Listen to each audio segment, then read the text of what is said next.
Nicholas Marchetti, the powerful boss who controlled the largest fishing harbor on the East Coast, decided to disguise himself as nothing more than an ordinary dock laborer so he could investigate, with his own eyes, which desperate lives had been quietly crushed by the ruthless loan shark operation that carried his family's name.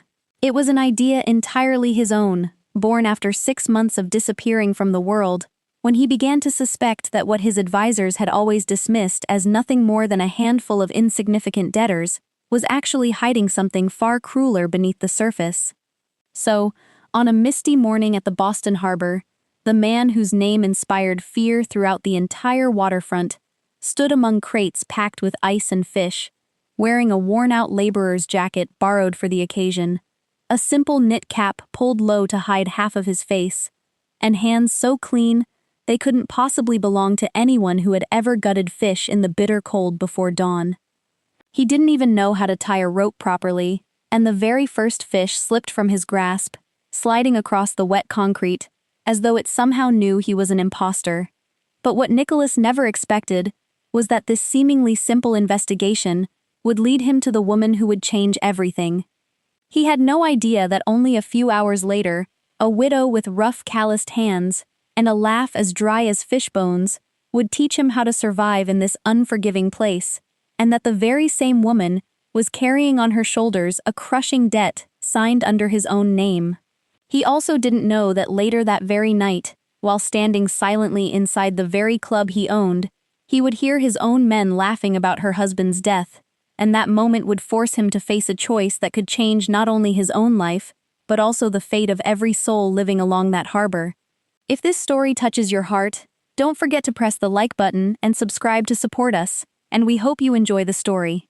The second fish almost escaped as well, if not for a calloused hand that caught it right out of the air and set it neatly into the ice-filled crate as though it was the easiest thing in the world. Nicholas looked up, and the man standing before him was an aging dock worker with salt and pepper hair, a lean but solid frame, and eyes lined with the deep crow's feet of someone who'd watched far too many freezing sunrises on the harbor. Frank Sullivan, whom everyone at the docks simply called Sully, looked him over from his spotless boots to his hands that didn't carry a single scar, then let out a weary sigh, as though he'd just witnessed a minor crime. "You're holding that fish like it insulted your mother," the old man said, his voice rough but not unkind. Nicholas tried to force a smile that he hoped looked like it belonged to a working man. "I'm learning," Sully snorted. "Learning what? How to teach a fish to swim back into the sky?" Nicholas pulled his knit cap a little lower. He knew he was taking a dangerous risk. Every one of his senior men knew his face, but they spent their days inside warm offices. None of them ever came down to the docks at 4 o'clock in the morning. As for the new faces here, the men hired during the 6 months he vanished after the night he still refused to remember, they only knew the name Marchetti the way people knew the name of a storm, something terrifying they had never actually seen. That was exactly what gave this reckless plan the smallest chance of succeeding. Sully walked away, leaving Nicholas alone with a tangled pile of rope he still couldn't manage to tie into anything resembling a proper knot. And that was when she appeared. She walked toward crate number 7 with the easy stride of someone who'd traveled this path thousands of times. Her auburn hair was tied back in a hurried knot, one ear held an earbud, and she was speaking into it with the gentle yet steady voice of a mother, holding an entire household together through nothing more than her words. "That's right, Luke. Brush your teeth first, then your stuffed fish afterward. I promise." "No, brushing just one tooth doesn't count as finishing the job, sweetheart." She glanced toward Nicholas, and her eyes traveled from the disaster of a knot in his hands down to his impossibly clean boots. "You're new," she said. It wasn't a question. "Or are your fish trying to hand in their resignation already?" Somewhere behind them, Sully made a sound that might have been a cough, or perhaps pure amusement. Nicholas looked down at his hands. "It's more complicated than it looks," he replied. She stepped closer without saying another word. She simply took the rope from his hands, turned her wrist twice, and tied it into a neat, secure knot in no more than 3 seconds. Her hands were quick, practical, and completely unimpressed by him. "There," she said. "Now you actually look like you might survive one morning around here." "Thank you," he said. "Don't thank me just yet. she replied. "This dock can smell a rookie from a mile away." Nicholas looked at her hands, at the calluses, the cracks left by ice water and salt, the fingers reddened by the cold, and he thought about the polished reports Silas placed on his desk every week, pages filled with loading efficiency numbers, and the steady flow of money coming through the harbor, numbers that had never shown a single crack. The name on the worn delivery badge clipped to her jacket read, Cora D. He didn't know who she was. Not yet. All he knew was that in the span of 2 minutes, this woman had taught him more than an entire year spent reading reports ever had. She'd already turned away and begun loading fish into her own crate, with the speed of someone who couldn't afford to waste a single moment, when her phone began to vibrate. She looked at the screen, and something in her expression changed. It was only the slightest tightening, almost impossible to notice, but Nicholas, a man who'd spent his entire life reading people, caught it immediately. She answered the call, her voice still calm, but the hand that had just tied his rope now gripped the edge of the fish crate so tightly that her knuckles turned white. The voice on the other end of the call was loud enough that fragments of it reached Nicholas's ears even though he was standing an arm's length away. It was a man's voice, low and smooth as machine oil, talking about interest payments, talking about overdue balances, reminding her that she was late again this month, and that they didn't like waiting. Cora didn't raise her voice, and somehow that was even harder to hear than if she'd shouted. She simply said she'd have the money by the end of the week, that she was working the morning shift at the docks and the evening shift at the diner up on shore, that she just needed a little more time. The voice on the other end said something brief, then hung up, leaving her standing there with the phone still pressed against her ear for another second, as though she needed that single moment to put her face back together before turning to face the world again. When she turned back, the dry smile had already returned to its proper place. "Lesson number 1, she said, as though the phone call had never happened. Fish go into the ice first. Feelings come later. Ice melts, but bills don't." Nicholas nodded without daring to ask any questions, and she truly began teaching him. Not the kind of careless instructions someone tossed out in passing, but the kind of knowledge that could only be earned after years of surviving. She showed him how to read the tides to know which boats were about to come in, how to study a fish's eyes to tell which catch was fresh and which had been sitting too long, how to stack the ice so the fish wouldn't bruise while still staying cold throughout the entire market, and how to spot the traders who cheated on the scales simply by watching where they rested their thumb. "Never trust a man who's smiling while he's weighing fish," she said. "That smile has a price, and you're the one who'll pay it." Nicholas laughed before he could stop himself, and the sound surprised even him, because he couldn't remember the last time he'd laughed without calculating what that laugh might earn him in return. He watched her work, her hands never stopping, and between one crate of fish and the next, she let small pieces of her life slip out. Not a long confession, but little coins dropped into a parking meter, enough to buy a little more conversation, never anything more. She said she also looked after the children at the daycare center near the harbor during the day, little 4-year-olds she affectionately called tiny philosophers, armed with glue sticks, and she said it with such warmth that Nicholas understood immediately it was the part of her life she loved the most.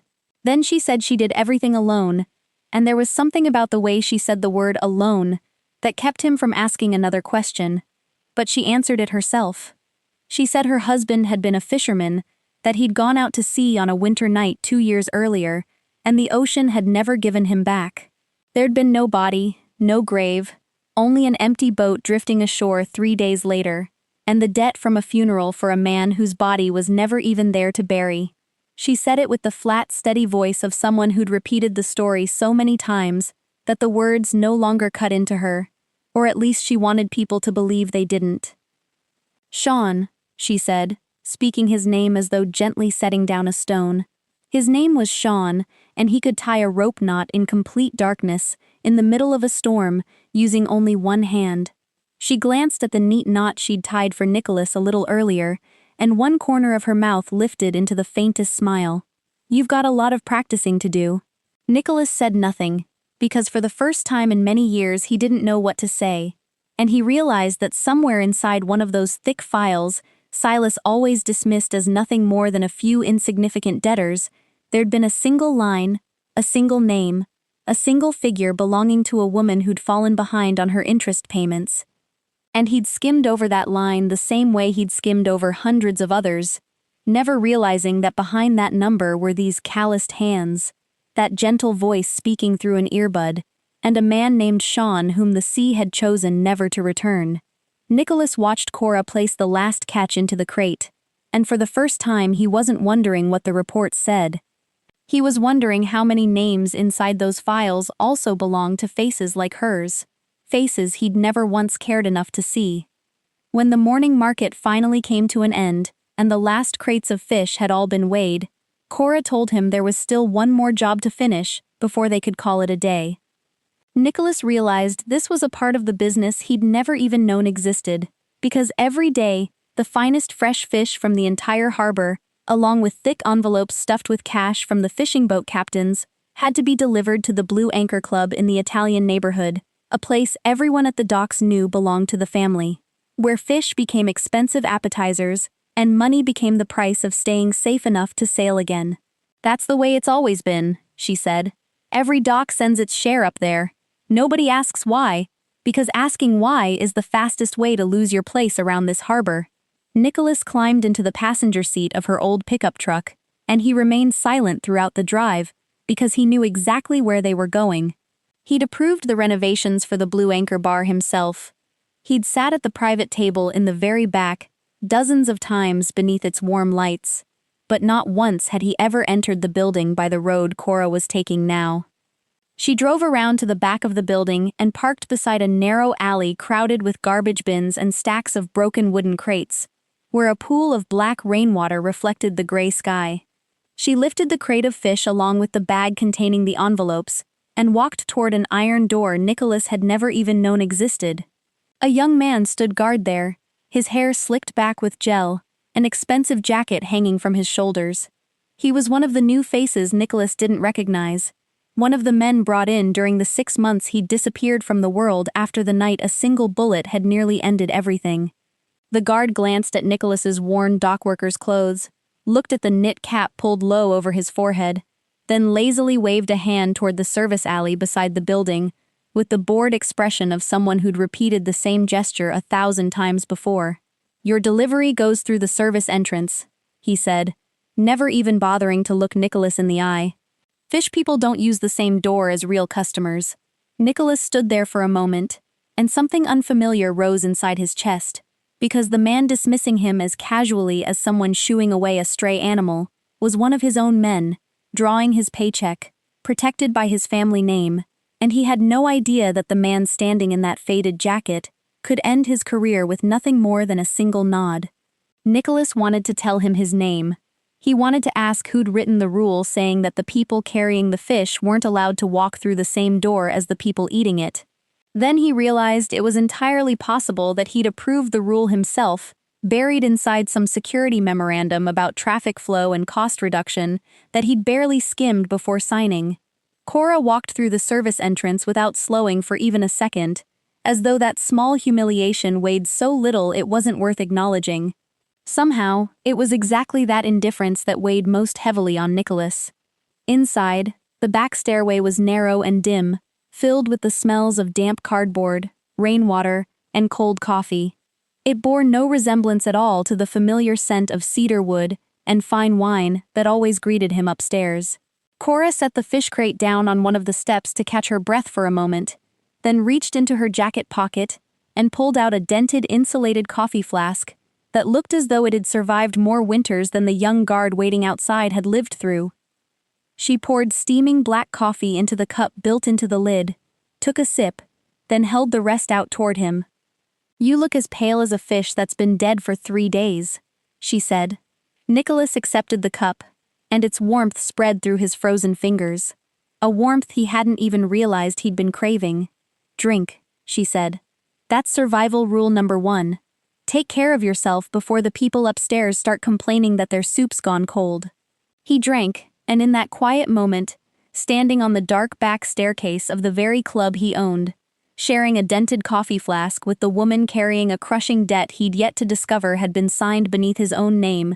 Nicholas Marchetti understood for the first time in his life what it felt like to walk into his own empire as though he were invisible.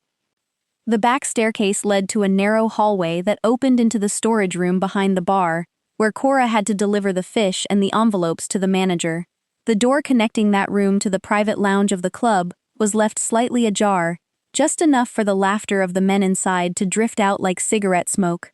Nicholas set the crate of fish onto the shelf exactly as Cora had instructed, and he recognized the three voices at once because he'd heard them in hundreds of meetings. Bruno Salerno, the large man in charge of collecting debts around the harbor, was telling some story in the thick, satisfied drawl of someone who'd just finished a heavy meal. Danny Rooney, the young recruit who'd only recently been welcomed into the family, laughed right along with him, offering the eager laughter of a man always trying to please whoever held the most power. And Silas Kane, the family's advisor, the man Nicholas had trusted to oversee everything during the 6 months he'd been away, only added the occasional remark, each one brief, cold, and sharp as a surgeon's blade.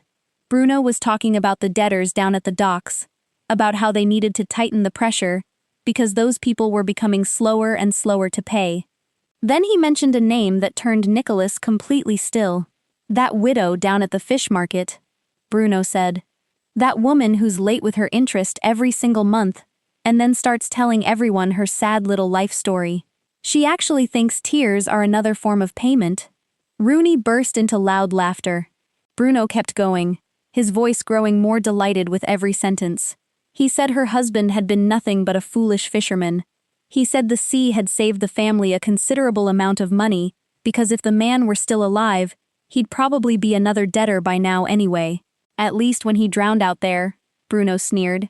He managed to do one useful thing by leaving behind a widow who was easy to bully. The entire room erupted with laughter. Silas didn't laugh out loud, but the sentence he offered was colder than any laughter could have been.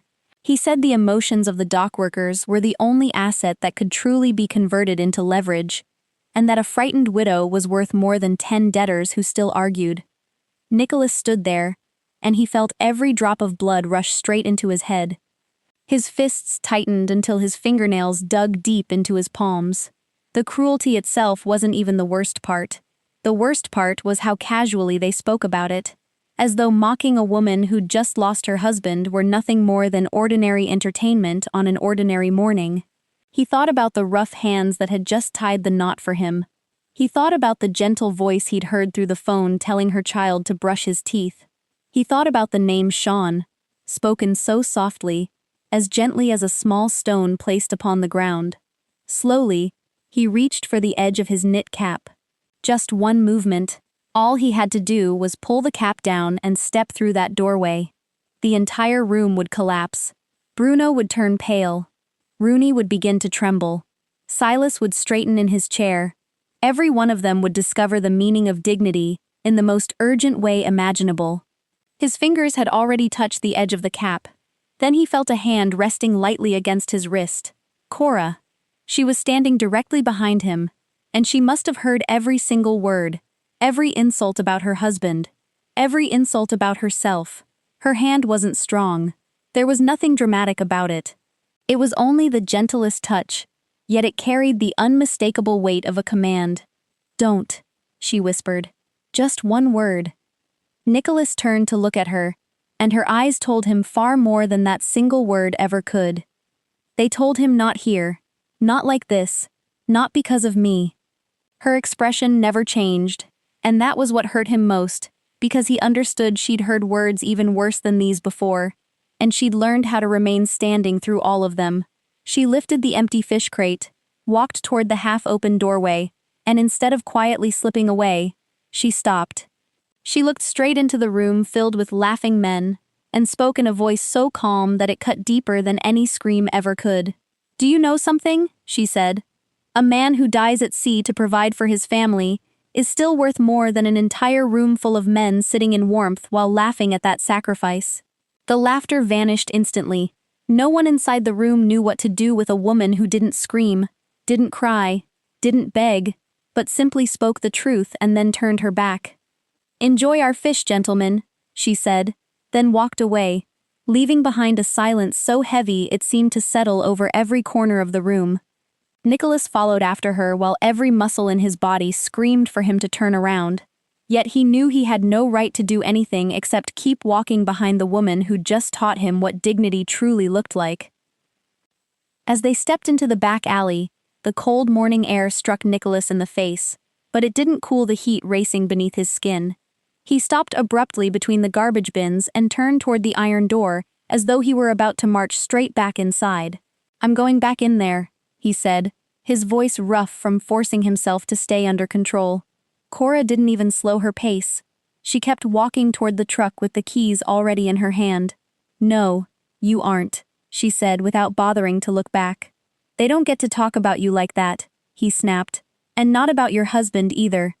Cora stopped then, turned around, and looked at him with eyes that were both exhausted and carrying something that was almost pity. "They already did," she replied. "That's what made it a Tuesday morning."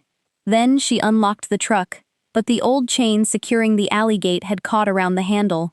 Nicholas, still trembling with anger, grabbed it and tried to free it with completely unnecessary aggression. He yanked at the chain as though it were the one that had insulted Cora, only tangling it even tighter around the hinge. "Are you picking a fight with a chain?" Cora asked, lifting one eyebrow. "This chain's terribly designed," he muttered. "Of course it is," she said. "Someone like you would blame the infrastructure." He looked up at her, and despite everything, the corner of her mouth twitched ever so slightly. It wasn't quite a smile, but it came close, and that almost smile was enough to make his anger hesitate, to begin changing into something else. She leaned against the truck door and folded her arms across her chest. When she spoke again, her voice had softened, and the armor she'd been wearing seemed to lower itself little by little. "Do you know something?" she said. "If you'd charged in there, all they'd remember would have been your temper, not my dignity. You think you would have been protecting me, but really, you would have turned my story into yours." Those words left Nicholas standing perfectly still, because they were painfully true. He'd almost pulled down his knit cap. He'd almost turned the moment of her humiliation into a stage for his own rage. And if he'd done that, every pair of eyes in that room would have been fixed on his reaction instead of their own cruelty, and once again, she would have become a supporting character in the middle of her own pain. "I've still got 3 more deliveries to make," she continued, her voice settling back into its ordinary rhythm. "I need to get home before Luke convinces the neighbor that dinosaurs need cookies before bedtime. I don't need a revolution in an alley from a man I've only known for a few hours." That sentence lodged itself even deeper inside him than the one before it. A man I've only known for a few hours. To her, he was still only Leo, a clumsy new dockhand with spotless shoes and suspiciously intense anger. A nameless stranger she'd been kind enough to share a sip of coffee with and teach how to tie a proper knot. And even as nothing more than Leo, he'd almost turned her hurt into his performance. Nicholas lowered his eyes, and this time, instead of yanking harder, he slowly traced the length of the chain, searching for where it had caught. Then he carefully and patiently worked it free until it finally slipped loose from the hinge. She watched him without saying a word, but something in her eyes shifted ever so slightly. Cora climbed into the truck and started the engine. Before closing the door, she spoke in a voice that was almost gentle. "Thank you for not going back in there, Leo." Then the old truck rolled out of the alley, leaving Nicholas standing alone among the garbage bins behind his own club, with an anger that was no longer anger at all. It had cooled into something heavier, something steadier, a determination that still had no shape, yet had already begun to take root. Nicholas told himself that he kept returning to the harbor in the mornings because the investigation needed more evidence, and that was only half true. The other half carried the sound of Cora's dry, quiet laughter. He came back as Leo, the suspiciously clean dockhand who still held a fish as though he were afraid it might sue him, and Sully was the first to catch the scent of something unusual, because no real rookie ever volunteered to come back after fumbling an entire tray of lobsters onto the feet of a demanding customer, then standing there apologizing to the lobsters instead of apologizing to the woman. Sully watched him wiping fish water from the leg of his pants behind one of the seafood stalls and slowly shook his head. Any normal man would have quit by now, the old man said. I'm determined to learn the trade, Nicholas replied. No, Sully said. You're determined because of something else. Learning the trade doesn't make a man look at a widow like he's staring at something he lost a long time ago. Nicholas almost dropped the coffee pot. Sully only flashed a grin before walking away, leaving him alone with a truth he wasn't ready to name. Fortunately, Cora was far too busy surviving one market morning after another to notice everything. She taught him how to carry a tray of fish without losing his balance while crossing the slippery dock, a task at which he failed so spectacularly that the entire tray tilted sideways and the fish all slid into one corner, as though they were evacuating from a disaster. When she laughed, she said that at least his fish had a stronger sense of unity than most people. He should have felt embarrassed, and he truly did, but he realized he liked making her laugh. He liked the way her whole face changed whenever she smiled. The exhaustion never disappeared, but it loosened its grip for just a little while. On another morning, he dumped an entire bucket of freezing ice water onto his own shoes, then hopped around yelping, and Cora told him it was the first time she'd ever seen his impossibly clean shoes look as though they belonged to a real person. There was something in that joke that left him speechless, because she had no idea why those shoes were always so clean. She laughed cautiously, as though joy were something she could only afford to buy in short shifts. And every time she did, Nicholas felt the distance growing wider between the beautiful promises his family loved to make about protecting the harbor people and the real ground these people stood upon every single day. Between unloading one catch and the next, she talked a little more. They weren't long confessions. They were more like dropping loose coins into a parking meter, just enough to buy a little more time. She told him that on the night Sean went out to sea, the water had been so calm that no one had been worried. She said the storm had come from a direction no one had expected. They searched for 3 days before stopping because the cost had become too great, and she'd been forced to sign a document declaring her husband dead, while a part of her heart still waited for him to walk through the front door. Without a body, there's no insurance, she said. They told me they needed proof, but the sea doesn't issue death certificates. She told him about the funeral debt for a man whose body had never been recovered to bury. She told him about the bills piling higher and higher, and about the night she sat alone at the kitchen table, while Lucy slept in her room, and realized there was no way out anymore. Then a man came to see me, she said, her voice becoming dangerously calm. He spoke kindly. He said he understood my situation. He said he could lend me the money to take care of everything. He said we were all one family here at the harbor, and family helps family. He shook my hand and called me little sister. Cora gazed across the gray water, and for the first time, the smallest crack appeared in her voice. I thought I'd been lucky, she said. It took me a few months to understand that the interest kept growing while I slept, that every time I managed to pay back a little, it had already produced even more, that I'd been running inside a wheel its designer never intended for me to climb out of. Nicholas listened, and every sentence she spoke opened another fracture between what his family wrote inside their official records and what stood before him, in flesh and blood, a woman who wasn't asking anyone for pity, only asking for enough time to raise her child, and he realized that the kind man who'd called her little sister had been spending Nicholas's own money all along.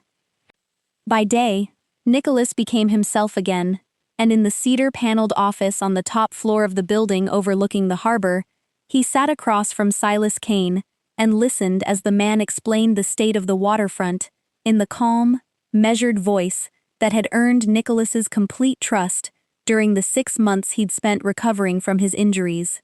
Silas defended the debt ledgers the way a man would defend his own life's work.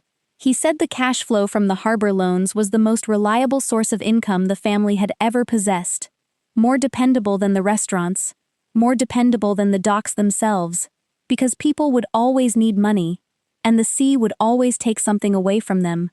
Harbor workers can always be replaced, Silas said, his expression never changing. One fishing boat sinks, another sails out. One debtor falls, another steps into his place. That's not cruelty, that's the current. And a family that wants to survive has to move with the current, instead of stopping to mourn every single drop of water. Then he leaned forward, lowered his voice, and said the one thing that truly caught Nicholas's attention. "This isn't the time to grow soft. The Bianchi family in the northern part of the city has been watching every move we've made, ever since the night you almost lost your life.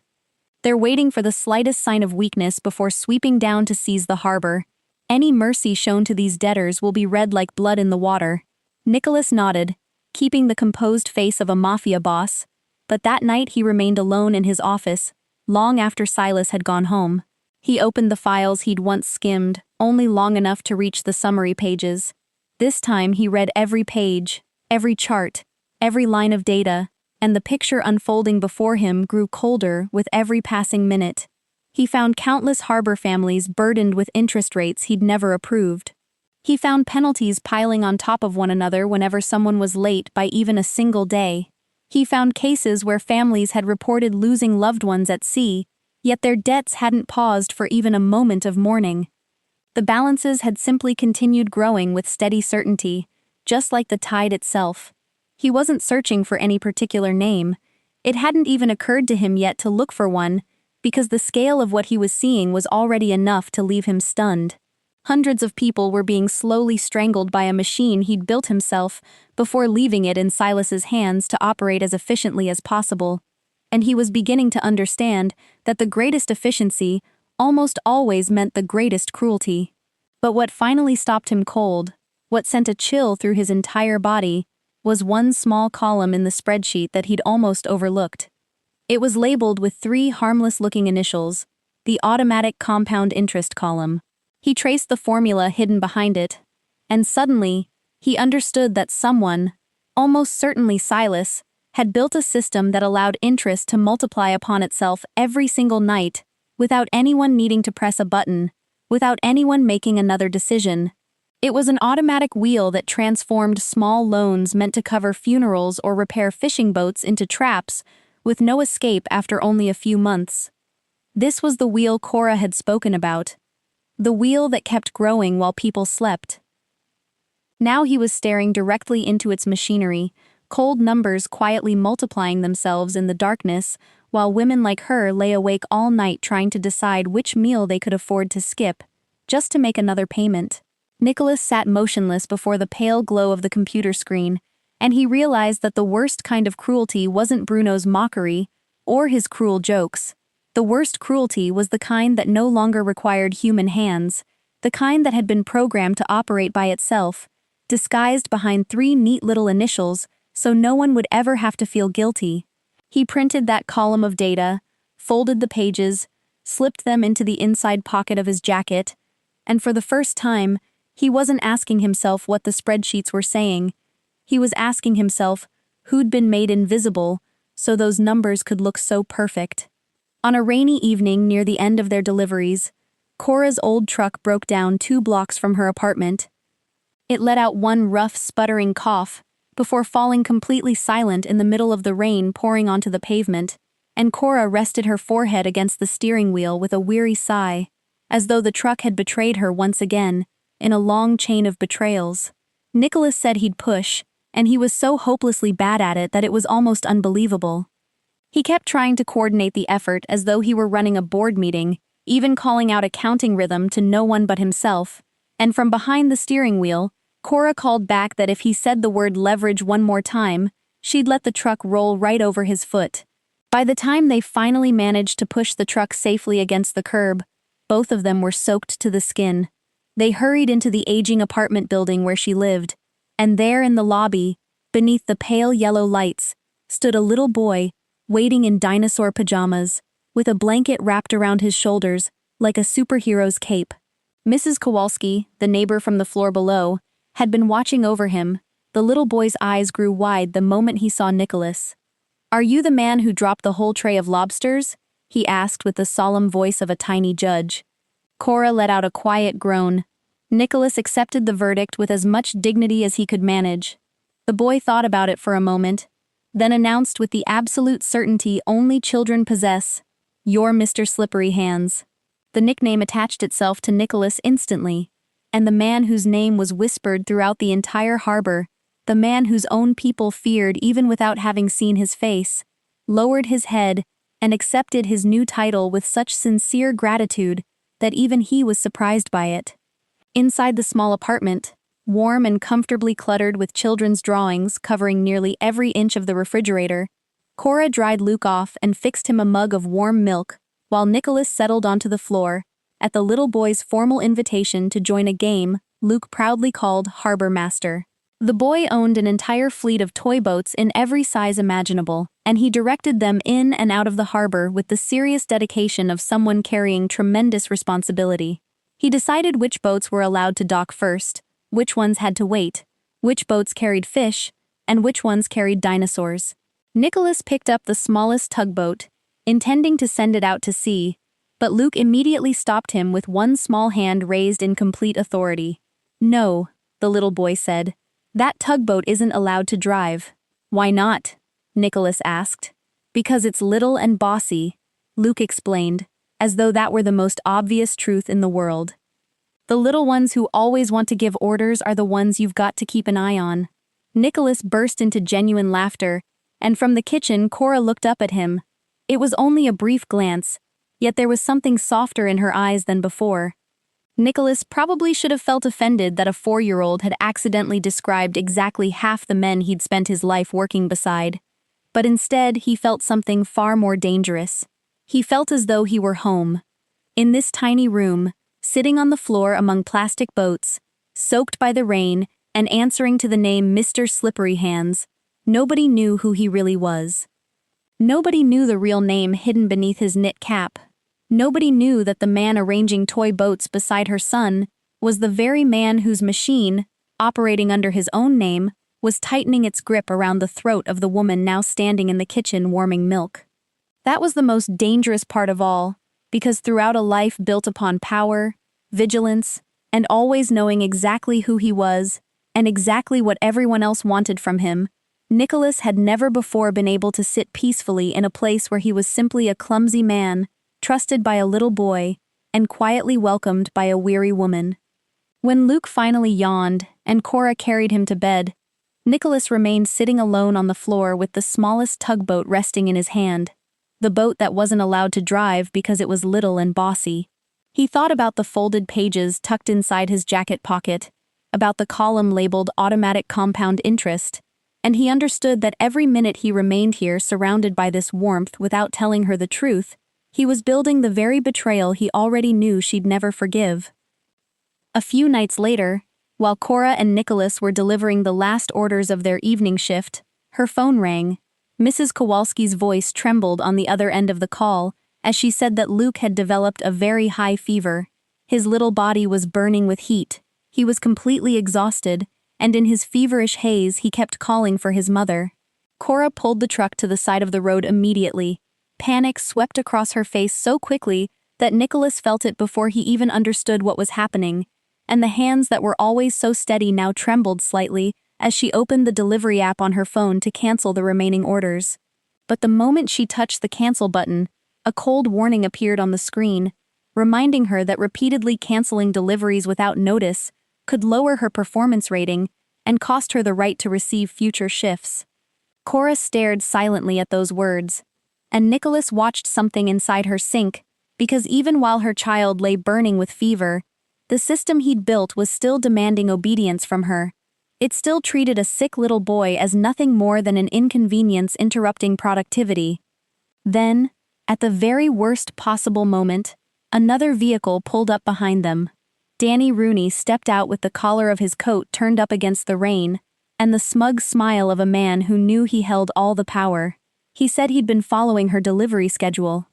He'd come to remind her that this month's interest payment was already overdue, that people couldn't wait forever on promises, and that if she couldn't find the money, perhaps it was finally time for him to collect something valuable instead.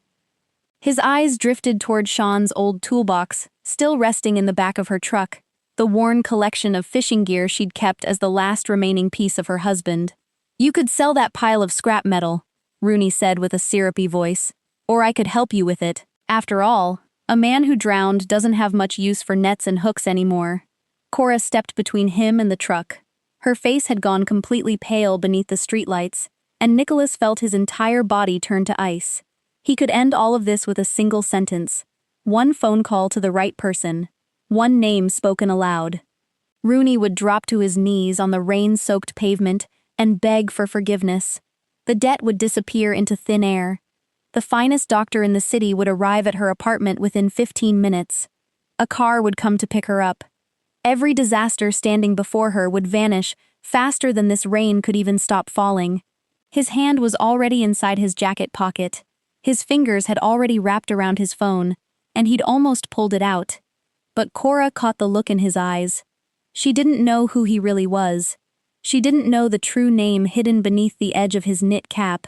But she recognized that look. It was the look of a man preparing to become powerful in her life without ever asking permission. It was the look of someone who believed he could rearrange another person's world simply by stepping in. Something inside her flared to life. "Don't," she said. But this time, it wasn't the gentle plea she'd spoken in the alley behind the club. This time her voice was sharp and trembling with both fear and anger. "I don't need you explaining how you can fix everything," she said. Her eyes filled with tears, but none of them fell. "I don't need a strategy. I don't need a hero. I need to get home to my son right now. Do you understand me? Right now." Then she turned toward Rooney and, with the terrifying calm of someone who'd reached the point where there was nothing left to lose, she told him he could come back tomorrow, next week, or any other time he wanted. But tonight, he needed to get out of her way. There was something inside that desperate composure that made even Rooney hesitate and take a single step backward. Nicholas slowly withdrew his hand from his pocket, leaving the phone exactly where it was, and he stood silently beneath the rain, watching this woman refuse to let him save her, even while her entire world was falling apart, because she understood something he was only beginning to learn himself. Even salvation could become another form of taking something away, and the only thing she needed in that moment wasn't the power of a stranger, it was the freedom to run toward her son with her own 2 feet. Nicholas left the phone untouched inside his jacket pocket, and instead of saying another word, instead of reaching for a miracle, he simply opened the driver's door, slid behind the wheel, and held out his hand for the keys. "Let me drive," he said quietly. "You sit beside me and stay with your son through the phone. You need to save your strength for Luke, not for the steering wheel." Cora looked at him for a brief moment, and perhaps she was simply too exhausted to argue, or perhaps she realized that this time he wasn't trying to save her. He was only asking to carry one small burden for her. She handed him the keys, climbed into the passenger seat, and immediately called Mrs. Kowalski. Her voice softened into the kind of sound only a mother could make, as she comforted her son over the phone while struggling to keep herself from falling apart. Nicholas drove through the rain, through streets shimmering with water, without a single grand speech, without a single secret intervention, without one hidden call to anyone at all. There was only the steady rhythm of the windshield wipers and the uneven breathing of the woman beside him.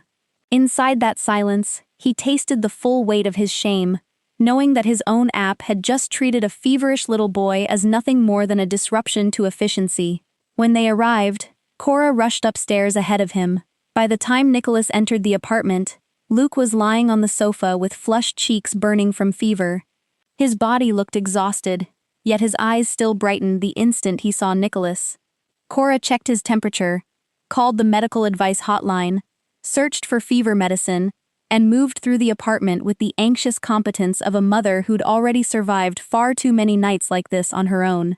The little boy tugged gently on Nicholas's sleeve with tiny fingers burning from fever, and in a raspy voice weakened by exhaustion, he asked him to tell the story about dropping the fish again, so Nicholas did. Sitting beside the sofa, he told the story of the tray of lobsters tipping sideways, of the lobster he'd solemnly apologized to, instead of apologizing to the customer, of the united fish, sliding together into one corner of the tray, as though they were evacuating from a disaster, and of his impossibly clean shoes being drenched by an entire bucket of freezing ice water until he'd hopped around on one foot like an injured bird. He told the story slowly, adding every ridiculous detail he could think of, and Luke let out a soft laugh, weak but genuine, before his eyelids gradually grew heavy and finally closed in peaceful sleep. From the kitchen, Cora stood quietly listening to every word of the story, and she closed her eyes for exactly 1 second. Only 1 second. It wasn't relief. Not entirely, but it was something close enough that a weary mother rarely allowed herself to feel it. When Luke was sleeping soundly, and his breathing had settled into a calm, steady rhythm, Cora walked Nicholas to the door. She thanked him without looking directly into his eyes. She only said quietly that she was grateful he'd driven, grateful he'd told the story, and grateful he hadn't tried to turn tonight into something else. Nicholas simply nodded without speaking, because he knew he didn't deserve anything more than that. Then he stepped outside into the rain that had almost stopped. But he didn't go home. He sat inside her old truck parked along the curb for the entire night, watching the warm yellow light glowing through her apartment window until it finally went dark. Then he watched the sky slowly change from black to gray, and from gray into the pale silver light of dawn. During those long, silent hours, he came to understand something he could no longer deny. A handful of dismissals wouldn't change anything, a more inspiring slogan wouldn't change anything, another campaign celebrating the hard-working people of the harbor wouldn't change anything. The machine itself had to change. The entire wheel of compound interest quietly multiplying itself in the darkness had to change. The entire system that punished people simply for getting sick, for grieving, for daring to live had to change. And alongside that cold realization came another truth that hurt even more deeply. Every night he continued hiding from her the truth about who he really was. He was laying another brick into the very betrayal she'd already warned him she'd never forgive. The next morning, back to being himself again in the wood-paneled office, Nicholas spread the printed sheet containing the compound interest column across his desk and began tracing every debt back to its source. He was determined to learn the name of every family being strangled by the machine that carried his name. While he worked, Silas walked into the office with the expression of a man bringing bad news. "Bruno is escalating things down at the docks," Silas said. "He's started sending men to the homes of debtors who are behind on payments to seize assets. Boats, nets, equipment, anything that can be converted into cash. And he's doing it with the enthusiasm of a man who smells an opportunity for promotion. But that's not even the worst part." Silas lowered his voice. "The Bianchi family has started sending people around the harbor to gather information. They've sensed instability inside the family, ever since you came back asking unusual questions about the debt records. And a harbor that's uncertain is a harbor that can be taken." Nicholas listened with a calm expression, but inside his mind the pieces were already shifting into place. Bruno was confiscating the equipment of debtors, and Nicholas remembered the old fishing toolbox in the back of Cora's truck, the one Rooney had looked at with such greedy interest during the rainstorm. After Silas left, Nicholas turned back to the ledgers. This time he wasn't searching for a general pattern. He was searching for one specific name, a name he hadn't allowed himself to look for during all those nights, because part of him had been afraid of what he might find. He flipped through dozens of pages and hundreds of entries. Strange names. Small loans taken out for funerals and boat repairs that had swollen into traps. Then his finger stopped on a single line, and it felt as though the entire world around him had forgotten how to breathe. Delaney C. Original loan issued for funeral expenses. Loan guarantor. Bruno's signature acting on behalf of the family. And beside it sat the mark indicating automatic compound interest, meaning that every night while Cora stayed awake worrying about Luke, while she tied knots for a clumsy dockhand and shared sips of coffee from her dented thermos, that debt had continued multiplying beneath the Marchetti name itself. Nicholas sat frozen before the page, and the chill that traveled down his spine wasn't the chill of surprise. It was the chill of complete understanding.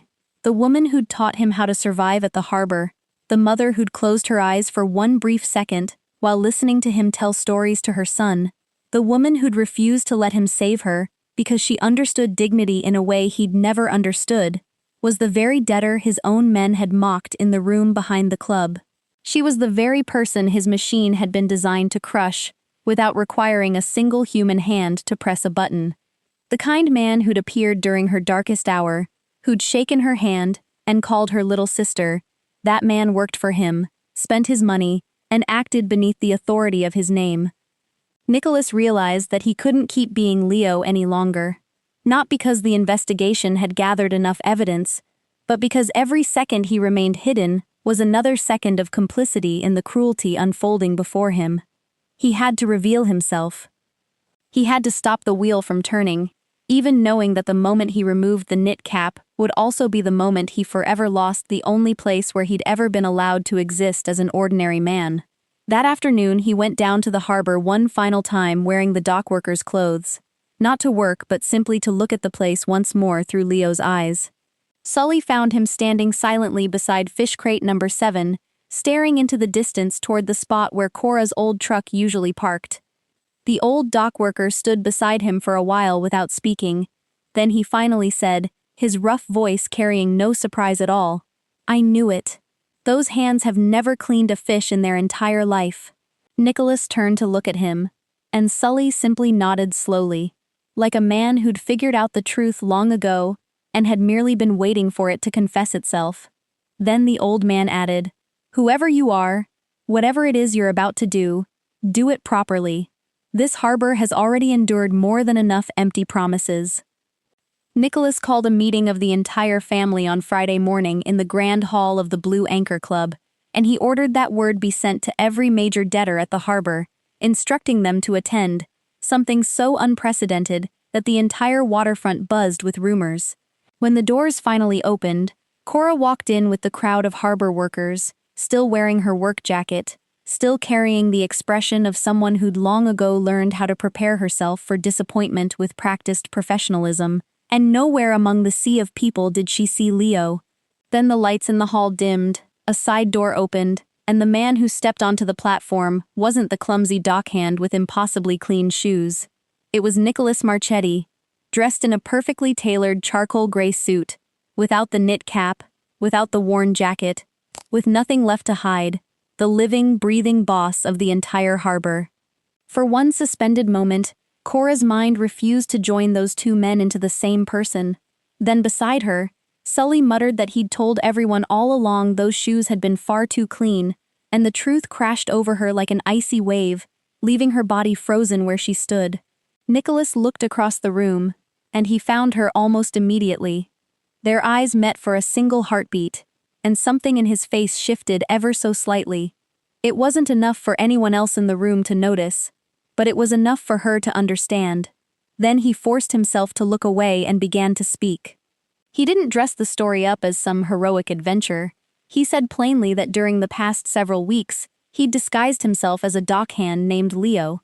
He'd worked at the harbor under a false identity, so he could witness for himself the truths that polished reports always concealed. A wave of whispers spread across the hall. His own men stiffened in shock. Bruno's face drained of color. Rooney glanced around as though searching for an escape. Then Nicholas took out his phone, and he played a recording he'd secretly made in the room behind the club. Bruno's voice echoed clearly through the speakers as he mocked the widow who was late with her interest every month, laughed about the fisherman the sea had taken away, and joked that the man's death had saved the family a considerable amount of money. Hearing that recorded laughter inside the silent hall was even more horrifying than hearing it spoken the first time.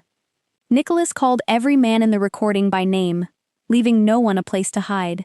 Then, his voice hardening like steel, he declared that from this very moment forward, every automatic compound interest debt owed by the harbor families was erased. Not postponed, not reduced, erased completely. The wheel that had quietly multiplied itself in the darkness would be destroyed forever. He declared that Bruno Salerno was stripped of all authority over debt collection at the harbor, and that a full investigation would begin into every asset Bruno had seized through coercion. He ordered Danny Rooney removed from every activity of the family, effective immediately. Bruno shot to his feet, ready to protest. But Nicholas looked at him with such cold authority that Bruno slowly collapsed back into his chair, because even after disappearing for 6 months, even after pretending to be a clumsy dockhand who couldn't carry fish, the true power of this man, once he chose to reveal it, was still enough to leave an entire room holding its breath.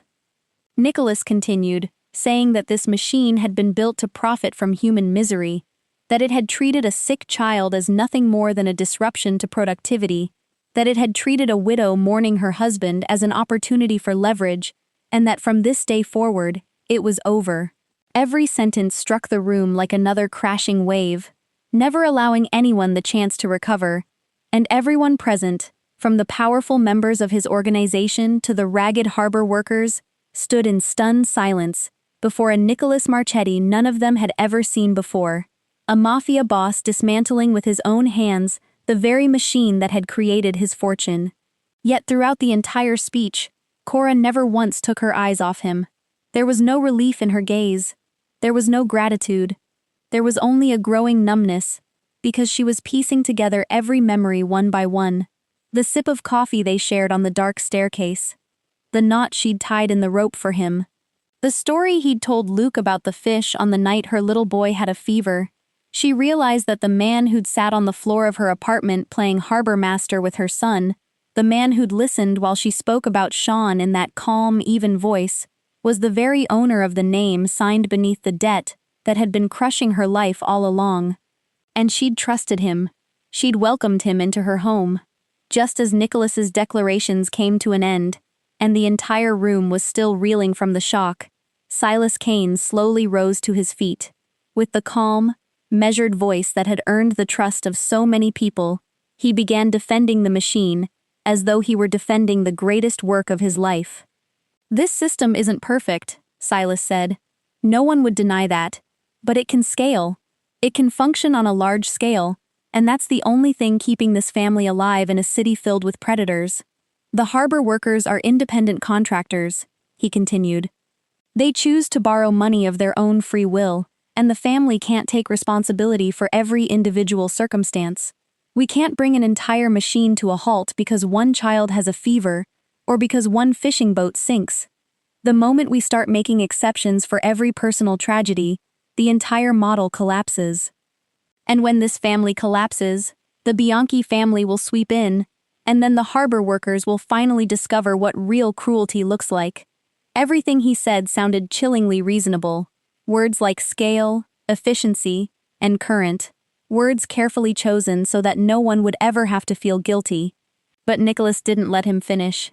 He interrupted with a single question, asking Silas whether, among all the numbers he always had at his fingertips, there was one that could measure the price of a mother being forced to choose between paying interest and buying medicine for her child.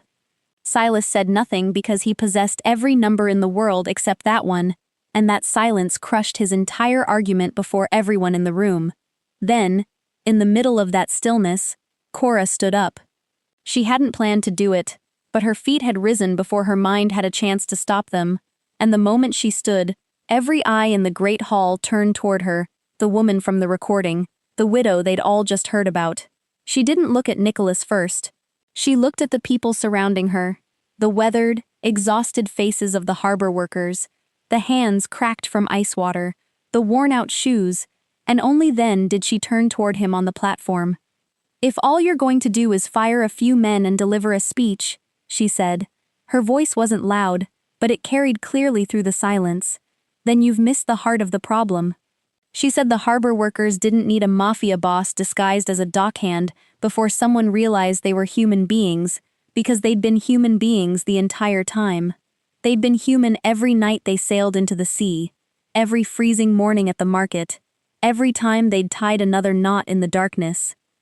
The problem, she said, was that this family had built a system where their dignity was only noticed after the boss happened to stumble across it, and kindness that arrives only because of chance isn't kindness at all. It's luck. Her voice remained steady, even though her hands were trembling. She said that if the family truly wanted to change, it couldn't stop at canceling a handful of debts. There had to be a real appeals process for people who'd been treated unfairly. There had to be genuine human review before someone lost the right to work. There had to be financial support for families struck by unexpected tragedy at sea instead of leaving them to drown beneath debt.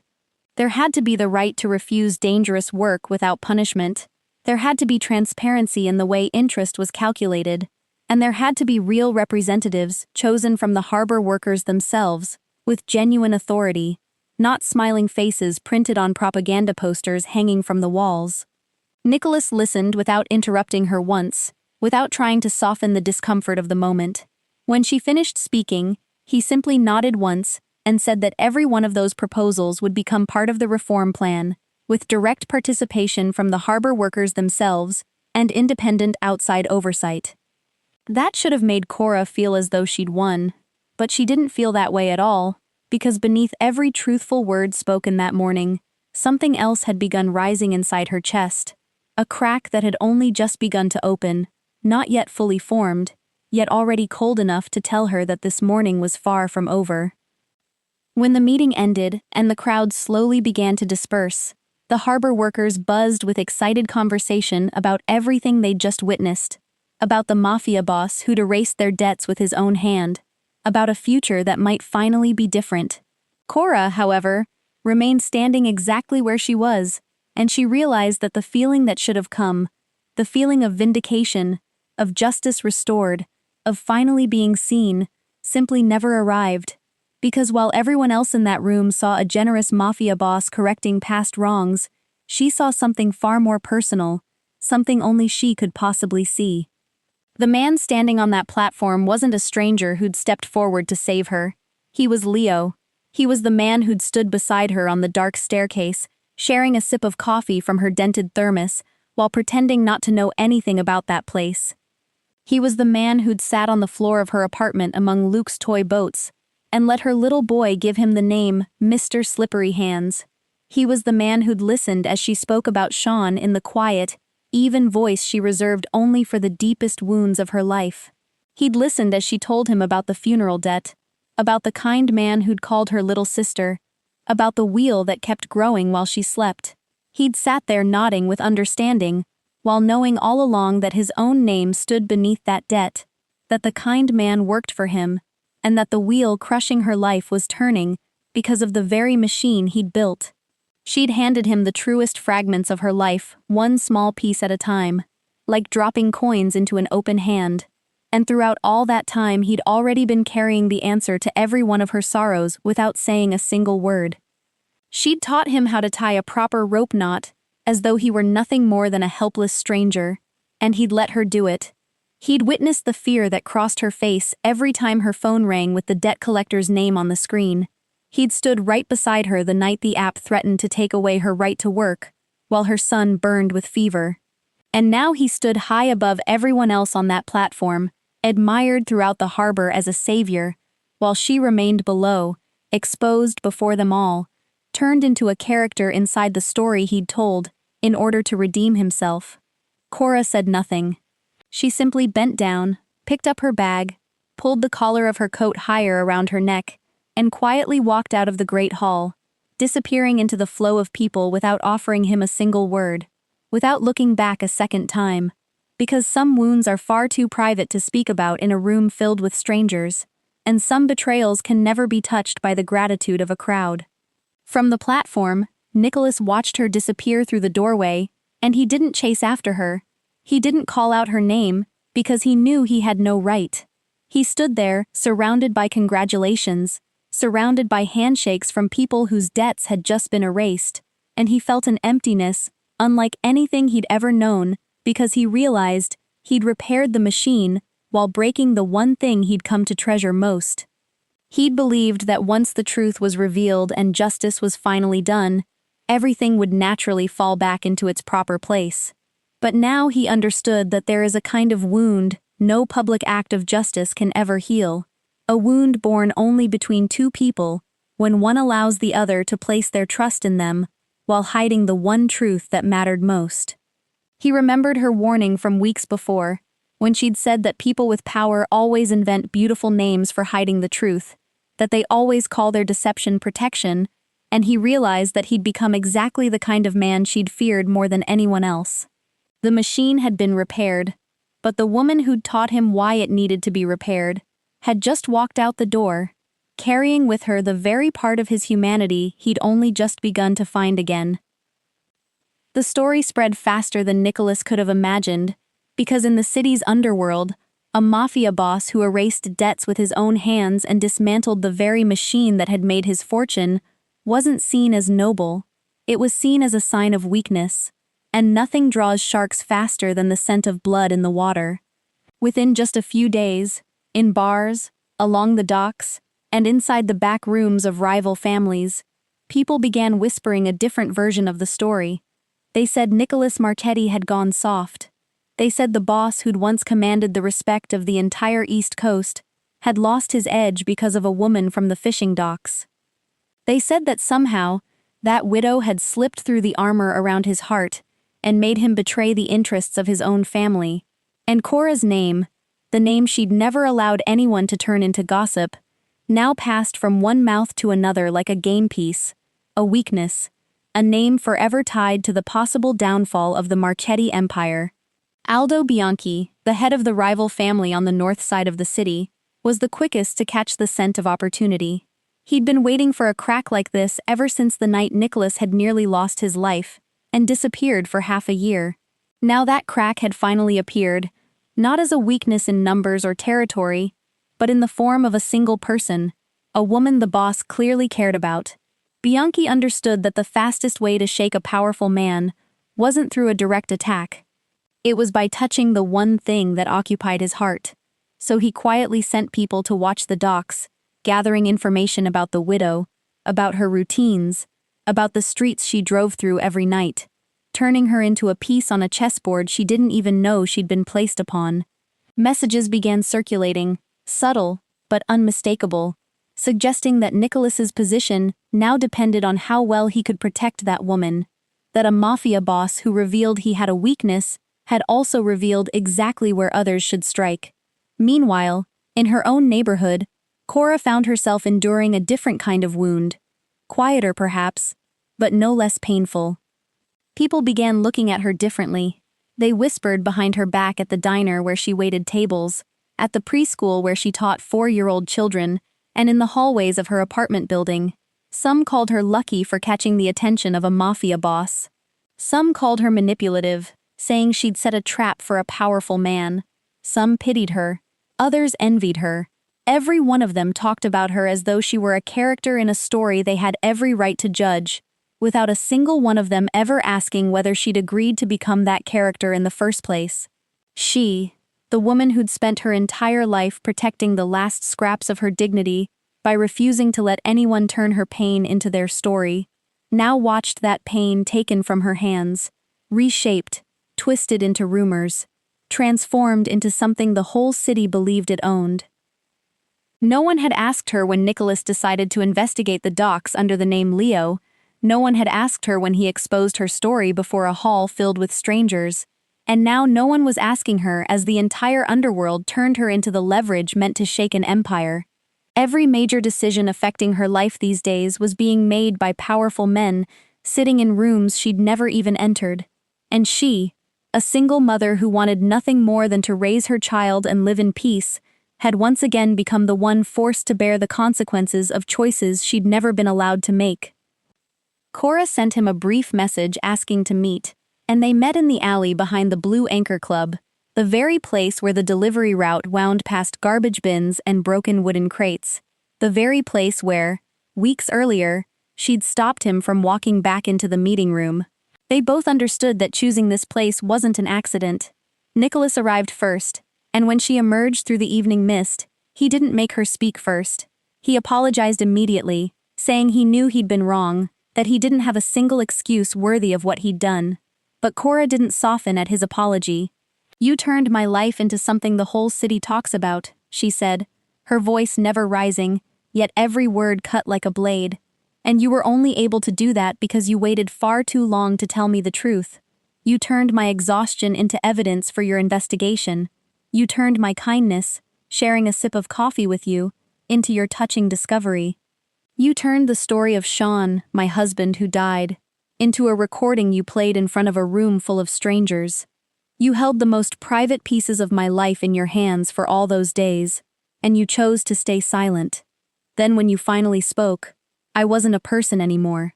I became a story, a moral lesson, a game piece." Nicholas stood there listening without interrupting. When she finally stopped speaking, he answered with what he believed was the most honorable thing he could say.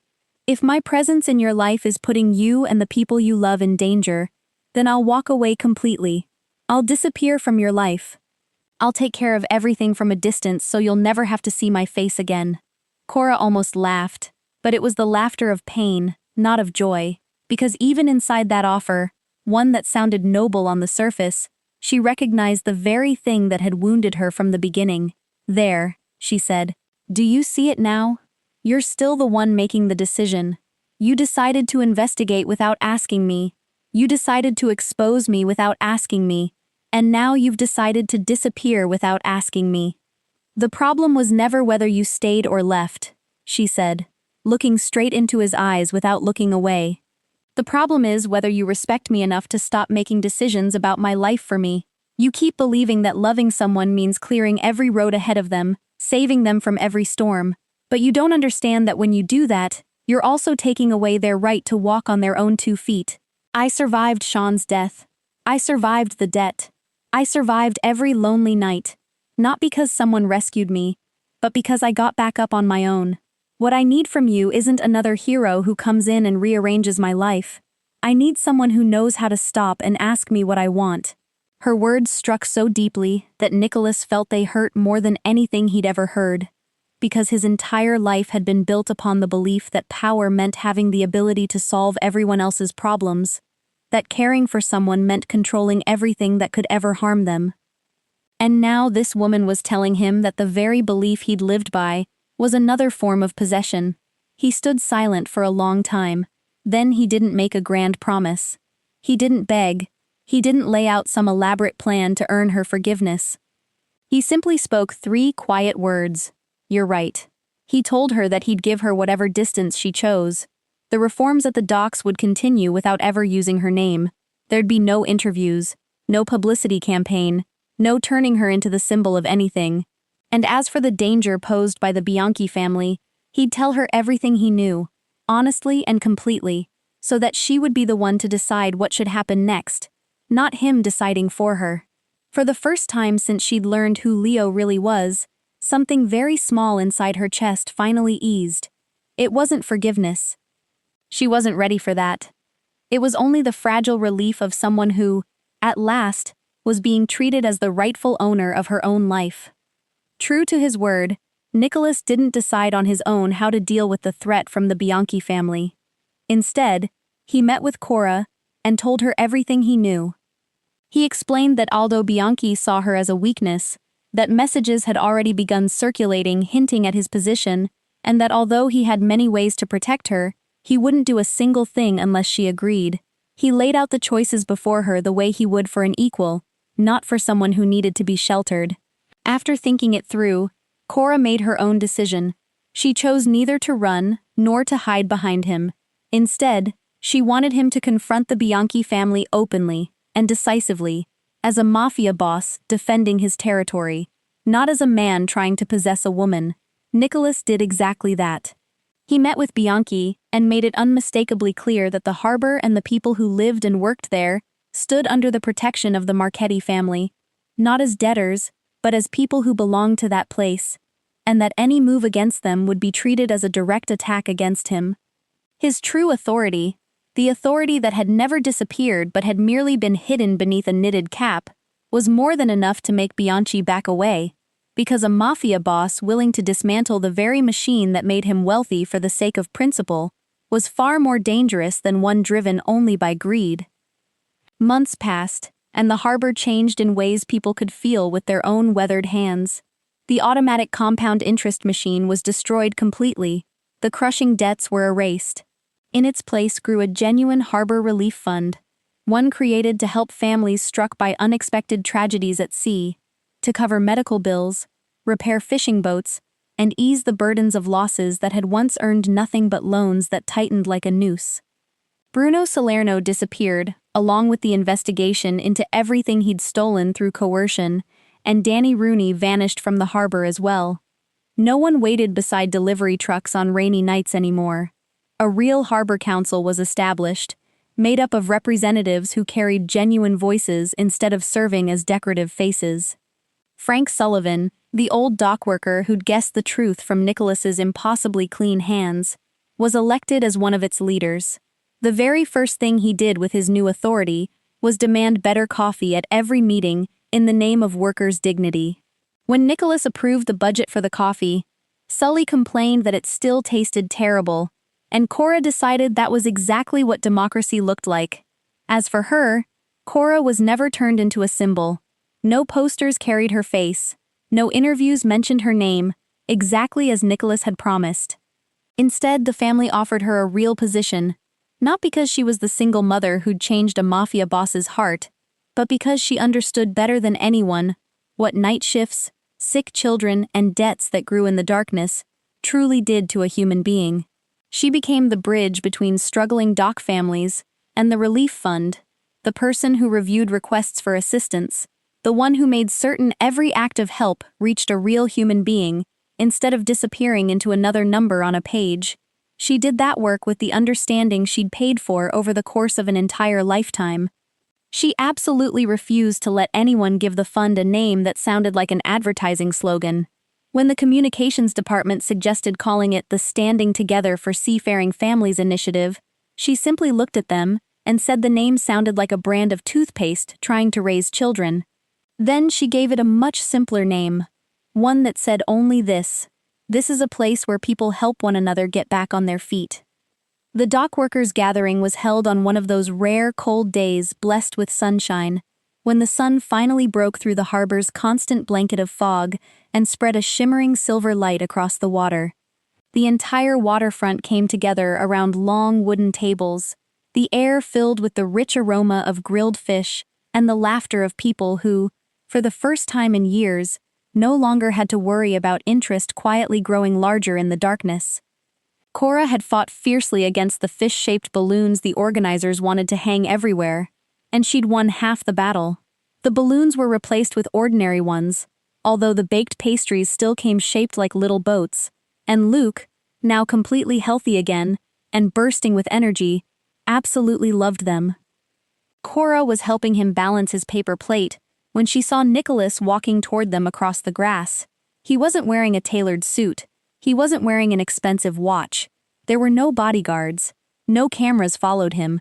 He was simply a man walking toward her with a dented thermos in one hand and a paper bag in the other. Cora folded her arms.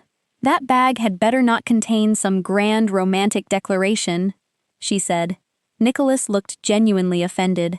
My legal advisor strongly recommended that I stay away from grand gestures, he replied. Who's your legal advisor? She asked. Sully, he answered. A wise man, she said with a nod. He opened the paper bag. Inside were hot coffee, a carton of chocolate milk for Luke, several carefully wrapped sandwiches that were still perfectly intact without a single one being crushed, and one small folded piece of paper. Cora picked up the note and unfolded it. In his handwriting, there was only a single sentence. No interest, no collateral, just dinner. Would that be all right? She laughed before she could stop herself. It was a real laugh, completely free of hesitation, and Nicholas looked more relieved than any mafia boss had ever earned the right to look over nothing more than a dinner invitation. Luke immediately hurried over to inspect the bag, with the solemn expression of a harbor master examining incoming cargo. Did you keep the sandwiches from getting squashed? He asked. I did, Nicholas answered. Good, Luke said with a satisfied nod. That means you're all grown up now. Cora watched him quietly for a moment. This was the man who'd entered her life wrapped in a lie, pretending to be an ordinary laborer while hiding an entire empire behind his back. He was the man who'd hurt her so deeply with that silence. But he was also the man who'd learned to stop when she'd asked him to, who'd learned not to turn an apology into another form of control, who'd learned to stand still and ask what she wanted instead of deciding for her. That meant more to her than anything else. So if we try having dinner together, she asked, are you planning to make a chart, analyzing my emotional patterns? Nicholas shook his head. Sully has forbidden every kind of chart where matters of the heart are concerned, he replied. That's a solid policy, she said. And Luke says dinosaurs find charts emotionally restrictive, Nicholas added. The little boy nodded with complete seriousness. Especially stegosauruses. Cora looked down at the note in her hand once more. Just dinner sounded wonderfully simple, and it was that very simplicity that made her less afraid. There'd be no dramatic rescue, no rumors, no mafia boss arriving with a solution so enormous that it swallowed every choice she had. It was simply dinner. "All right," she said, "but you're not allowed to pick one of those restaurants where the waiter has to describe the fish's emotional state before you eat it." Nicholas made a face. "I've learned that sandwiches should keep their shape," he said. "That's a good answer," she replied. Then the three of them sat together on the grass with the harbor shimmering in silver behind them. Luke arranged his dinosaurs inside a toy boat while patiently explaining prehistoric shipping regulations to Nicholas. And Cora watched the two of them and felt something inside herself finally begin to loosen. No one had rescued her from her life. That life was still hers. She was still a mother, still a teacher, still exhausted on difficult days, still strong because she had to be, and sometimes because she chose to be. But now there was someone sitting beside her, not reaching for the steering wheel, simply learning the road. And for the first time in a very long while, among those three people sitting together on that sun-warmed patch of grass beside the harbor, no one owed anyone anything anymore. If Cora and Nicholas's story has touched your heart, please subscribe to our channel, leave a like, and share this video so together we can bring meaningful stories like this to even more people every day. How do you feel about their journey? About the moment Cora chose to protect her own dignity instead of letting someone else decide for her? Leave a comment below and share what you truly feel from the bottom of your heart, because we read and treasure every message you send us. Thank you for staying with us until the very last moment of this story. We wish you and your loved ones abundant health, a joyful life, peace, and lasting happiness every single day. Goodbye, and we'll see you again in our next video.